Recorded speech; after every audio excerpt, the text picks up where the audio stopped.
매일 잠언 묵상 버전 2번째 24장. 어떻게 하면 인생 승리를 누릴까요? 어떻게 하면 인생 승리를 누릴까요? 오늘 6절과 9절 말씀입니다. 너는 전략으로 싸우라. 승리는 지략이 많음에 있느니라. 미련한 자의 생각은 죄요, 거만한 자는 사람에게 미움을 받느니라. 먼저 6절 말씀 전반부를 보면, 6절이 이제 전반부, 후반부 두 개의 내용이 있는데, 전반부를 보면 전략을 세운 다음에야 전쟁을 할 수 있다. 그래서 세 번역을 보면 이렇게 나옵니다. 너는 전략으로 싸우라. 이 말이 전략을 세운 다음에야 전쟁을 할 수 있다. 전략이라는 것은 영어로 strategy라 그래서 목표를 말합니다. 그래서 전쟁을 승리하기 위해서는 목표, 즉 우리가 어느 고지를 어떻게 승리할 것인가, 어떻게 뺏어올 건가, 어느 위치로 공격할 건가, 어떻게 수비할 건가, 이런 전략적 목표가 필요하고, 또한 그 전략을 이루기 위해서는 전술, 택틱이라 그러죠. 전술이 필요한 겁니다.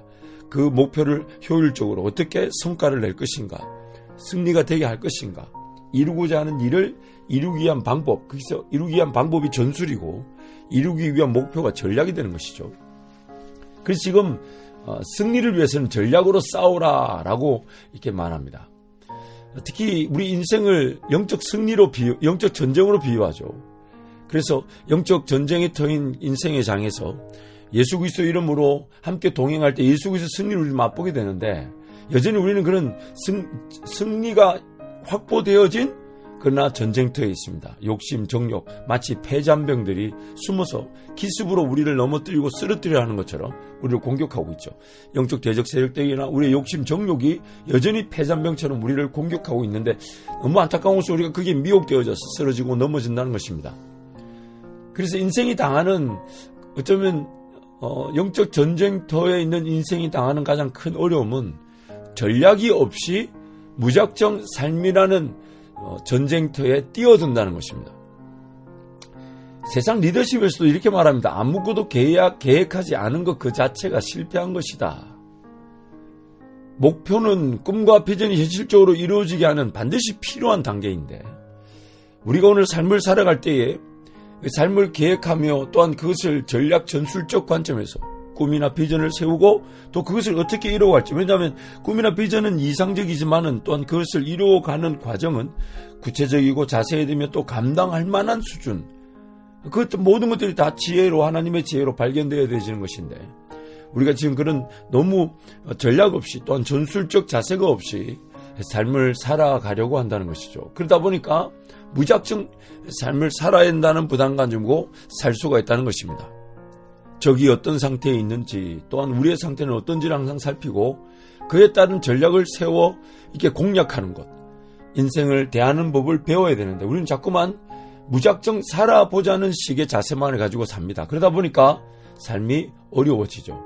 또한 그때 그 순간에 그 시절에 반드시 교육받고 훈련받아야만 했던 내용들을 놓쳐버리기도 합니다.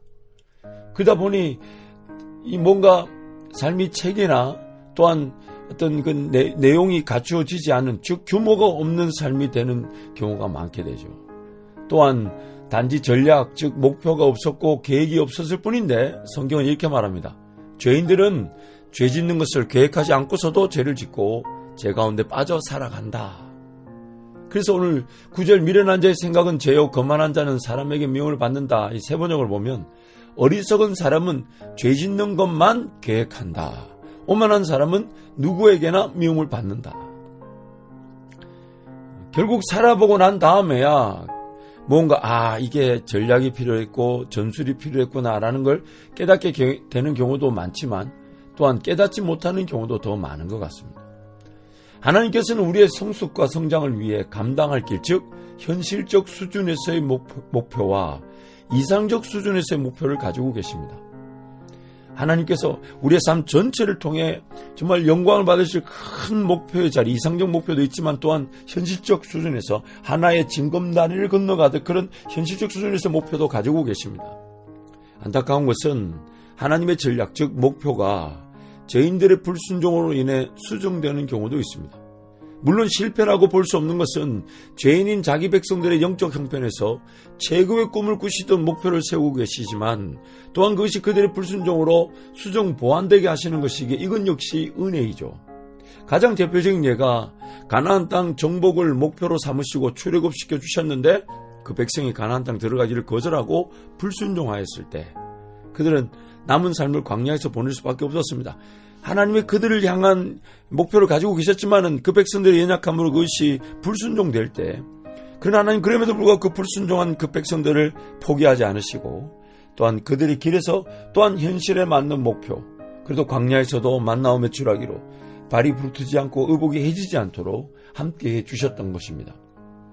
그러면서 6절 후반부 보면 승리는 지략이 많은 데 있다. 이 세번역을 보니까 참모가 많아야 승리할 수 있다. 지략을 참모라고도 번역하는 거죠. 참모가 많아 승리할 수 있다는 것은 함께하는 이들이 많이 있다는 것인데, 함께하는 이들이 많다는 것은 전쟁에서 승리할 수 있는 최고 요소를 가졌다고 볼 수 있습니다. 즉 개인이 치르는 전쟁인가 공동체가 치르는 전쟁인가는 굉장한 차이가 있을 것입니다. 참모가 많다는 것은 전쟁을 치룰 공동체의 규모를 말하는 것이며, 또한 각양각색의 귀한 은사들과 장점들이 함께하는 것입니다. 물론 너무 많은 아이디어들과 방향 제시로 분열과 분란의 위기가 있지만 일단 전쟁을 위해서는 참모와 군사들이 많아야 합니다. 참모가 많아야 승리한다는 것은 함께 의논하고 계획하고 준비하고 실행하기 때문입니다. 서로가 서로에게 연결되어져 함께 지어져가고 세워져가는 교회 공동체를 상징하고 있는 것이죠. 사람이 많을수록 하나됨은 약화될 수 있다 해도 성령께서 하나됨의 은혜를 부어주실 것이기 때문에, 그래서 참모가 많다는 것은 전략과 전술적 의논과 계획 그리고 실행의 은혜가 누려지는 열매인 것입니다. 하나님께서는 두루뭉술하게 일하시는 분이 아니십니다. 창조 때도 구원의 때도 일하심의 원리와 질서를 가지고 계셨고 세우신 분이십니다. 지금도 창조 세계는 하나님의 섭리 원리와 질서에 따라 보호, 유지, 관리되고 있습니다. 또한 하나님께서는 창조할 때도 또 구원하실 때도 목표를 또 전략을 가지고 계십니다. 그리고 그 전략은 다름 아닌 자기 백성들의 회복이며, 또한 회복된 그 백성들과 함께 연합하여 동력을 통해 이루기를 원하십니다. 하나님이 하실 수 있는 일을 사람의 그 자기 백성들의 회복을 통해, 구원을 통해 그들이 하나님이 하실 일에 함께 동력하게 하심으로 쓰임받게 하시죠. 그러나 우리는 그 일에 참여하고서도 우리가 했다고 말하지 않습니다. 다 하나님의 은혜며 하나님의 영광이었다고 말하죠.